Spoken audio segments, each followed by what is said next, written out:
Your loved ones haven't left you. They're just waiting for you. Losing someone you love can feel final. But what if the bond isn't truly severed? What if you can still reach them?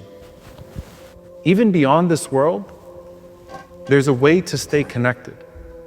A link that death was never meant to break. In the time of the Prophet ﷺ, there was a young man named Bishr ibn al-Bara from Banu Salama. And he passed away, leaving his mother extremely distraught. So she comes to the Prophet ﷺ and she says, Ya Rasulullah, those of Banu Salama who continue to die, can I send greetings to my son Bishr with them? And the Prophet ﷺ responded and said, yes, I swear by he in whose hand is my soul, Ya Bishr. The deceased know one another like birds upon a branch. And after that, no one would die from Banu Salama except that Bishr would go try to catch them quickly before they die and would say, Iqra ala Bishrin as-salam. Convey my salam to my son Bishr. I always tell people who lose their loved ones, think of yourselves merely at a station and your loved one has gone one station ahead. They just don't have phone service, so you can't call them, but they're waiting for you, inshallah. And you do actually still have some form of connection to them. They still celebrate your accomplishments when it reaches them, especially when they're accomplishments of the deen. And yes, they're still wondering who got married. Abu Ayyub radiallahu ta'ala anhu said that when the soul of a believer is taken, the other believers rush to him to say, what happened to so-and-so? What happened to so-and-so? Hal tazawwaja fulan? Did so-and-so get married yet? And they're not just waiting to hear your news there. They're still enjoying your visits here. Al-Fadl ibn Muwaffaq, rahimahullah, who actually was the cousin of Sufyan ibn Uyayna, rahimahullah, he said that when my father died, I became extremely sad. And I used to visit his grave every day, but then as time went on, I started going less frequently. Then one day, I went to sleep after sitting at his grave.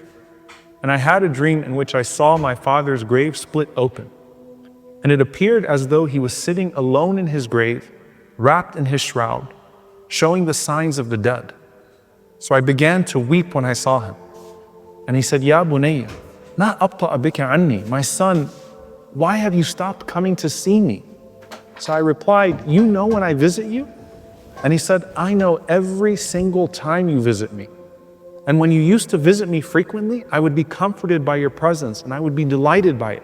And he said, even my neighbors in the graveyard would feel joy because of your dua. And even if you can't visit, your du'as and your deeds for your loved ones are far greater than any gifts you could have given them in this life. You were given life in the womb of your mother, and now you can give life to her grave with your dua. It may be that your father once furnished your home here, and now you can furnish his home there with deeds on his behalf. And just as your parents used to spend everything on you, now you can spend on them too. And if they could speak to you, that's all they would ask for. Aisha radiallahu anha says that a man came to the Prophet sallallahu alaihi wasallam and said, my mother passed away. And I believe that if she could still speak, she would give charity. So can I do so on her behalf? And the Prophet ﷺ said, of course. And this isn't just for your parents, but for all of your loved ones. And as we think about what makes the next station comforting, it's not just knowing that they're waiting ahead of us, but hopefully they would have received the gifts that we sent before we even got there. And for the one who had no believing family waiting at that station, you will still have the best of the family that you chose in their place. The Prophet ﷺ and his Sahaba, who are now your new family. Which, by the way, do we get new family in the barzakh? One of the du'as that we make for the deceased is, وَأَبْدِلْهُ دَارًا خَيْرًا مِنْ دَارِي وَأَهْلًا خَيْرًا مِنْ أَهْلِي وَزَوْجًا خَيْرًا مِنْ زَوْجِهِ. Replace him with a home better than his home, with a family better than his family, and with a mate better than his mate. Mullah Ali Qari rahimahullah says that family here means that these are the unique companions of the barzakh. Other scholars said that this isn't a replacement of the individuals, but a replacement of any tensions or bad character that remains back in this dunya. So basically, a family reunion without all the family drama that consumes so much of our joy in this life. And other scholars say it's all the old and new family that we expect in our new homes in Jannah bi'idhnillah. In any case, your relationship with those you love doesn't end with their departure from this world.